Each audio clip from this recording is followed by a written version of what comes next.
ओम नमो भगवते वासुदेवाय। नवम अध्याय। सकल धर्म राजागे निरूपी भीष्म अनुरागे। कृष्ण चरणे स्तुतिवाद। नवम अध्याय संवाद। सुत उवाच एमन्ते प्राणी बध भय निवेदी धर्मरतनय। सकल धर्म ज्ञान अर्थे विजय कले निज रथे। मिलिले कुरुक्षेत्रे जाई भीष्म अछन्ति जहि सोई। राजा संगते चारि भ्राते सज होइले जेजा रथे। उत्तम अश्व नाना वर्ण स्वभावे रत्न विभूषण। ताहांक संगे विप्रजने गमन कले तोष मने। गोविंद नंदी घोष रथे बसिले अर्जुन संगते। पांडव मध्ये युधिष्ठिर किय बा देवा पटांतर। गुह्यक गण मध्य गते कुबेर प्रकाश जेमन्ते। एमन्ते कुरुक्षेत्रे गले पांडवे गोविंदंक तुले। सरसयने गंगासुत देखिले राजा धर्मसुत। अवनी पृष्ठे मोहगत किबा अमर भूमिगत। पांडवे गोविंदर तुले भीष्म चरणे प्रणमिले। ब्रह्मर्षि देव ऋषि गणे अपरे राज ऋषि माने। मिलिले जाई कुरुक्षेत्रे भीष्मंकु देखिबार अर्थे। पर्वत नामे महाऋषि धौम्य नारद तुले मिशि। बादरायण बृहदस्व भरद्वाजंक संगे शिष्य। रेणुका सुत परशुराम वसिष्ठ इंद्र प्रमदन। त्रित असित कृच्छमद गौतम कक्षी बान सिद्ध। अत्रि कौशिक सुदर्शन कश्यप अंगिरस नाम। निर्मल चेता ब्रह्मचारी मिलिले सुख आदि करी। एमन्ते सर्व मुनि जने मिलिले भीष्म सन्निधाने। मुनि की देखी वसुतम शयने कले जे प्रणाम। धर्मज्ञ गंगार कुमार देश कालज्ञ महाधीर। तेणु पूजिले एके एके मुनि की दृढ़ मानसिके। मायारे जे धरे शरीर अनादि प्रभु निराकार। कृष्णंकु हृदरे बसाई पूजिले दृढ़ चित्त होई। प्रेमे विनय भाव होई निकटे थिबा पांच भाई। पांडुपुत्रंकु दया चित्ते भावे बोलंती अश्रु नेत्रे। भीष्म उवाच ए बड़ कष्ट मोर चित्ते ए पांच भाई कुंती सुते। बने बंचिले कष्ट कर्मे जीवन पोषी विप्र धर्मे। जेणु गोविंद आश्रे थिले अनेक संकट उतरिले। स्वामी मरणे कुंती साधु स्वभावे बाल कुलबधू। पुत्रंक तुले बहु क्लेशे दुखे बंचिला बनवासे। कालर बस ए जगत प्राणी ए कालर आयत। से काल बसे सर्वे चली पवने जेन्हे घना बळी। जे कूले राजा धर्मसुत रक्षक भीम गदा हस्त। अर्जुन जहि धनु धरे जहि गोविंद रक्षा करे। से कूले पड़ई विपत्ति एमंत विधातार गति। ए कृष्ण मने किबा थाई ताहा तो केही न जानई। के जानी पारे तार गति जहि पंडिते भ्रम हंती। ସଂସାର କର୍ମର ଆୟତ୍ତ ଏହା ତୁ ଜାଣ କୁନ୍ତୀ ସୁତ। ଏଣୁ ତୁ କିଛି ହୀନ ଭାଳ ଅନାଥ ପ୍ରଜା ଏବେ ପାଳ। ଦେଖ ଏ ଆଦି ନାରାୟଣ ଜଗତ ପରମ କାରଣ। ମାୟାରେ ଲୋକ ମନ ହରି ଯାଦବ ବଂଶେ ଅବତରି। ଏହାର ଅନୁଭାବ ଗତି କିଛି ଜାଣଇ ପଶୁପତି। ନାରଦ ଜାଣେ ଭାବ ଘେନି କିବା କପିଳ ମହାମୁନି।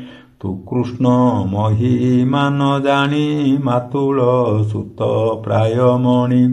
ପ୍ରିୟ ସୁହୃଦ ମିତ୍ର ପରି ସଚିବ ବୁଦ୍ଧି କିଆଚରି।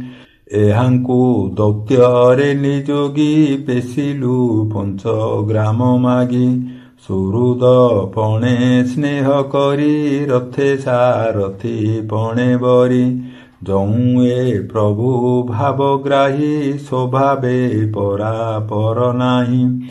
ଏଣୁ ତା ଉଚ୍ଚ ନିଚ କର୍ମ ଯୋଗ୍ୟ ଅଯୋଗ୍ୟ ସବୁ ସମ। ତଥାପି ଭକତଙ୍କ ହିତେ ଦେଖ ଈଶ୍ୱର ଦୟା କେତେ। ମୋ ଜୀବ ଛାଡ଼ିବାର କାଳେ ମିଳିଲା ସର ଶଯ୍ୟା ତଳେ। ଯାର ଚରଣେ ଭକ୍ତି ବଳେ ନିଶ୍ଚଳ ମନେ ଅନ୍ତକାଳେ। ତୁଣ୍ଡେ ଯେ ନାମ ଉଚ୍ଚାରନ୍ତି ପରମ ପଦେ ସେ ମିଶନ୍ତି। କର୍ମ ବାସନା ଯାଇ ଦୂର ଏମନ୍ତ ମହିମା ଯାହାର। ସେ ଦେବ ଦେବ ଭଗବାନ ଭାବେ ଜାଣିଲେ ମୋର ମନ। ପ୍ରଫୁଲ୍ଲ କମଳ ଲୋଚନ ସୁନ୍ଦର ହସିତ ବଦନ। ଚକ୍ର ସହିତେ ଚାରିବାହୁ ସେ ମୋର ଧ୍ୟାନ ପଥେ ରହୁ। ଅଗ୍ରେ ପ୍ରକାଶ ହେଉ ମୋର ମୁହିଁ ଛାଡ଼ିବି କଳେବର। ସୁତ ଉବାଚ ଭୀଷ୍ମ ବଚନ କର୍ଣ୍ଣେ ଶୁଣି ଧର୍ମନନ୍ଦନ ମନେ ଗୁଣି। ଭୀଷ୍ମକୁ ସର ତଳ୍ପେ ଚାହିଁ କର ଯୁଗଳ ଶିରେ ଦେଇ। ବିବିଧ ଧର୍ମ ପଚାରିଲେ ଅଶେଷ ମୁନି ଗଣ ତୁଲେ। ସ୍ୱଭାବ ଧର୍ମ ଯେ ଜଗତେ ଚତୁର ବର୍ଣ୍ଣାଶ୍ରମ ମତେ। ରାଗ ବୈରାଗ୍ୟ ଆଦି କରି ଯେ ମାର୍ଗେ ସଂସାରୁ ନିସ୍ତରି। ଯେ ଦାନ ଧର୍ମ ରାଜଧର୍ମ ମୋକ୍ଷ ସାଧନେ ଯେତେ କର୍ମ। ଯଥା ବିଭାଗେ ଯେତେ କରି ଗୃହୀବ ନସ୍ଥ ବ୍ରହ୍ମଚାରୀ। ସ୍ତ୍ରୀ ଜନ୍ମର ଯେ ବା ଧର୍ମ ଯେ ବିଷ୍ଣୁ ଭକତଙ୍କ ଧର୍ମ। ଧର୍ମାର୍ଥ କାମ ମୋକ୍ଷ ଆଦି ଯେତେ ପ୍ରକାରେ ଯାହା ସାଧି। ସକଳ କହିଲେ ହରସେ ନାନା ଆଖ୍ୟାନ ଇତିହାସେ। ଏମନ୍ତେ କହୁଁ କହୁଁ ଧର୍ମ ଭୀଷ୍ମର ଚିତ୍ତେ କାଳ ଭ୍ରମ। ସିଦ୍ଧ ପୁରୁଷ ଯୋଗ ବଳେ ଯାହା ଚିନ୍ତନ୍ତି ଅନ୍ତକାଳେ। ସେ କାଳ ଅତି ପୁଣ୍ୟ ଧାମ ଉତ୍ତରାୟଣ ଯାର ନାମ। ସେ କାଳ ଆଗମନ ଦେଖି ସଂକୋଚ କଲେ ବେନି ଆଖି। ସହସ୍ର ସହସ୍ର ବଚନ ଶୁଣାଇ ହୋଇଲେ ମୌନ। ତକ୍ଷଣେ ବିଷ୍ଣୁ ଭାବ ଘେନି ଗଙ୍ଗାନନ୍ଦନ ହେଲେ ତୁନି। ସର୍ବୁ ସଂହରି ଦୃଷ୍ଟି ମନ କୃଷ୍ଣ ଚରଣେ ସାବଧାନ। ସେ ହରି ଅଛି ଅଗ୍ରେ ବସି ଚତୁର ଭୁଜ ପରକାଶୀ। ପିତବସନ କୋଟି ଭାଗେ ବିଜୁଳି ଯେହ୍ନେ ନୀଳ ମେଘେ। ଏମନ୍ତ କୃଷ୍ଣ ରୂପ ହେଜି ଭାବ ଗଦେ ଚକ୍ଷୁ ବୁଜି। ଧାରଣା ଯୋଗେ ଧ୍ୟାନ କରି ସଂଶୟ ଦୂରେ ପରିହରି। ଯୁଦ୍ଧର ଶ୍ରମ ଯେତେ ଥିଲା ତକ୍ଷଣେ ଶରୀରୁ ଛାଡ଼ିଲା। ଇନ୍ଦ୍ରିୟ ଅର୍ଥେ ଯେତେ କର୍ମ ଚିତ୍ତୁ ଛାଡ଼ିଲା ମାୟା ଭ୍ରମ। ଅନ୍ତରେ ବେନି କର ଯୋଡ଼ି ବୋଲେ ଗୋବିନ୍ଦ ପାଦେ ପଡ଼ି। ଭୀଷ୍ମ ଉବାଚ ଏମନ୍ତ ଭାବେ ମନ ମୋର ତୃଷ୍ଣା ବର୍ଜିତ ନିର୍ବିକାର। କୃଷ୍ଣରେ ହେଉ ସମର୍ପଣ ଯେ ହରି ଭକତ ତାରଣ। ଯାର ମହିମା ଯୋଗୀ ଜନେ ଚିନ୍ତି ନ ପାନ୍ତି ଯୋଗ ଧ୍ୟାନେ। ସ୍ୱସୁଖେ ଥାଇ ଅବିରତେ ପ୍ରକୃତି ବସେ ବିଶ୍ୱ ଅର୍ଥେ। ପ୍ରକୃତି ତହୁଁ ଏ ଜଗତ ପ୍ରବାହ ରୂପେ ଆତଜାତ। ତମାଳ ପତ୍ର ପ୍ରାୟେ ବର୍ଣ୍ଣ ଯେ ରୂପେ ମୋହେ ତ୍ରିଭୁବନ। ପିତବସନ କଟି ସୋହେ ପ୍ରକାଶେ ରବି ରଶ୍ମି ପ୍ରାୟେ। ଅଳକା ଆବୃତ କପୋଳ ବିରାଜେ ବଦନ କମଳ। ଅର୍ଜୁନ ସଖା ପାଦ ତଳେ ମୋଚିତ ରହୁ ସୁନିଶ୍ଚଳେ। ସଂଗ୍ରାମେ ଅଶ୍ୱଧୂଳିକାଏ ଶିରବଦନ ଧୂଳିମୟେ। ବିରାଜେ ସ୍ୱେଦ କଣା ଅଙ୍ଗେ ବିବିଧ ଅଳଙ୍କାର ସଙ୍ଗେ। ମୋହର ତୀକ୍ଷ୍ମ ବାଣପନ୍ତି ଯାର କବଚେ ଝଲକନ୍ତି।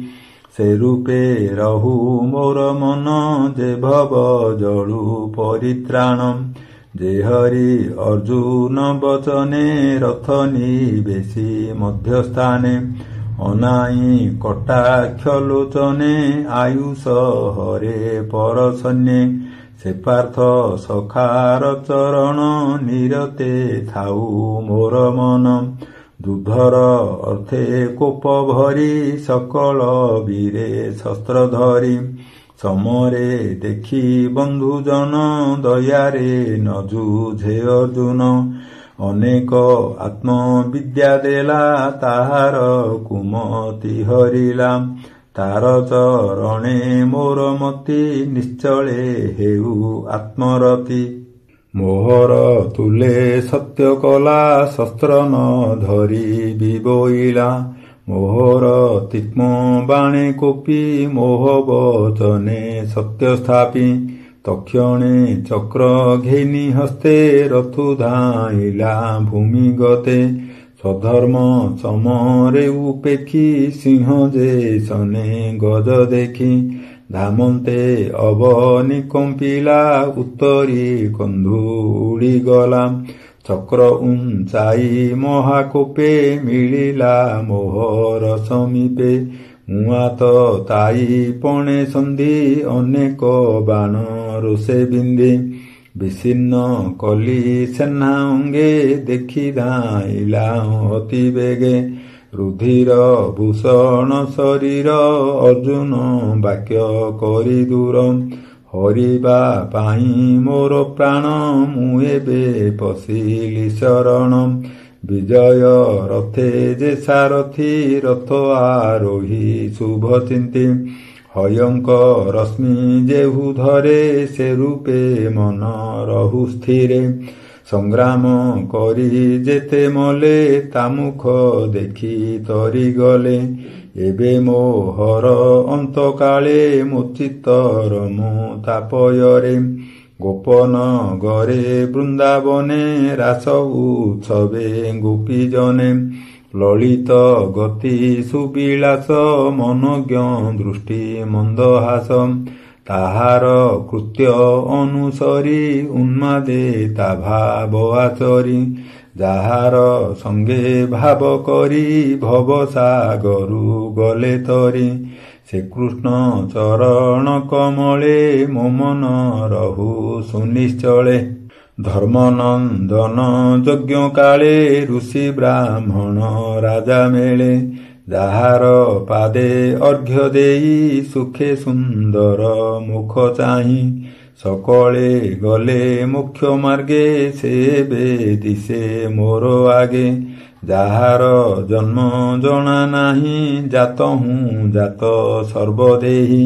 ନିର୍ମଳ ଆତ୍ମା ରୂପ ହୋଇ ପ୍ରାଣୀଙ୍କ ହୃଦେ ଯେ ବସଇ। ଯେ ରୂପେ ଦୃଷ୍ଟି ଭେଦେ ରବି ଅନେକ ବୋଲି ଅନୁଭବୀ। ସେ ହରି ପାଦ ଯୁଗେ ଭଜି ପଶିଲି ଭବ ମୋହ ତେଜି। ସୁତ ଉବାଚ ଗୋବିନ୍ଦେ କରିଣ ସଙ୍ଗତି ମନ ବଚନେ ଦୃଷ୍ଟିବୃତ୍ତି ଆତ୍ମାରେ ଆତ୍ମା ସ୍ଥିର କରି ପବନେ ପବନ ସଂହରି ଦେଖନ୍ତି ସୁର ନର ମୁନି ଗଙ୍ଗାନନ୍ଦନ ହେଲେ ତୁନି ଶରୀର ତେଜି ଭାବ ମୋହେ ପଶିଲେ ଗୋବିନ୍ଦର ଦେହେ ଭୀଷ୍ମ ମରଣ ଜାଣି ଭଲେ ଜିଅବା ଥିଲେ କୃଷ୍ଣ ତୁଲେ ମୌନେ ବସିଲେ ସମସ୍ତେ ପକ୍ଷିଏ ଯେହ୍ନେ ଦିନ ଅନ୍ତେ ତକ୍ଷଣେ ଦୁନ୍ଦୁଭି ଶବଦ ଦେବ ମାନବେ କଲେ ବାଦ୍ୟ ସାଧୁ ଶବଦ ଶୂନ୍ୟେ ସ୍ଫୁରେ ପୁଷ୍ପ ବରସେ ନିରନ୍ତରେ ତକ୍ଷଣେ ଯୁଧିଷ୍ଠିର ଯାଇ ଅନଳେ ଭୀଷ୍ମ ପିଣ୍ଡ ଦହି ମୁହୂର୍ତ୍ତେ ବସି ଦୁଃଖ ମନେ ଉଠି ସକଳ ମହାଜନେ ଯେ ଯାହା ମତେ ସ୍ତୁତି କଲେ ନମିଲେ କୃଷ୍ଣ ପାଦ ତଳେ ଉଠି ସକଳେ ତୋଷ ଚିତ୍ତେ ଗୃହେ ଚଳିଲେ ଯେଝା ମତେ ପାଣ୍ଡବେ କୃଷ୍ଣର ସଙ୍ଗତେ ହସ୍ତିନା ମିଳିଲେ ତୁରିତେ ତକ୍ଷଣେ ଅନ୍ତଃପୁରେ ଯାଇ ଅନ୍ଧ ଗାନ୍ଧାରୀଙ୍କି ବୁଝାଇ ଗୋବିନ୍ଦ ଧୃତ ରାଷ୍ଟ୍ର ବୋଲେ ଯୁଧିଷ୍ଠିରଙ୍କୁ ରାଜା କଲେ ସେ ରାଜ ଧର୍ମେ ରାଜ୍ୟ କଲା ଯା ପିତୃ ପିତା ମହେ ଥିଲା ଏମନ୍ତେ କରି ରାଜପଣ ସଙ୍ଗତେ ଘେନି ନାରାୟଣ ସେ ନାରାୟଣ ପାଦଗତ ଶରଣ ଦାସ ଜଗନ୍ନାଥ ଇତି ଶ୍ରୀମଦ୍ ଭାଗବତେ ମହାପୁରାଣେ ପାରମହଂସ୍ୟାଂ ସଂହିତାୟାଂ ପ୍ରଥମ ସ୍କନ୍ଧେ ଯୁଧିଷ୍ଠିର ରାଜ୍ୟଲାଭୋ ନାମ ନବମୋऽଧ୍ୟାୟଃ ଶ୍ରୀକୃଷ୍ଣଂ ସମର୍ପଣମସ୍ତୁ। ଓಂ ନମୋ ଭଗବତେ ବାସୁଦେବାୟ।